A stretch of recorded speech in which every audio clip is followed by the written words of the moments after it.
The Putnam County District Attorney's Office successfully challenged the sex offender risk assessment level and sex offender designation of a local man who was about to be released from prison following a 9-year stint for a sexual abuse conviction.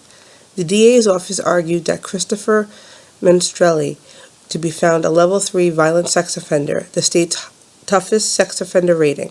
Menstrelli was convicted in 2006 of several felony sexual abuse counts. New York State was preparing to release Menstrelli as a level 2 nonviolent sexual offender, but Assistant District Attorney Danielle Pasquale argued that there were flaws in the Board of Examiners' risk assessment report. She said the seriousness of his crime, coupled with his lack of remorse, unwillingness to accept responsibility for his crimes, and consistent refusal to take part in sex offender treatment, meant he had a high likelihood of reoffending.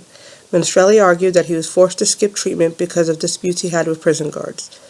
Putnam County Supreme Court Justice James Reitz issued his reading on March 4th. The court finds that there have been a showing by clear and convincing evidence that the defendant's total risk factor score classifies him as a level 3 for registration and notification purposes, Reitz wrote in his decision. The court finds defendant's testimony to have been concocted for specific purposes of having this course classify him as a lower risk offender.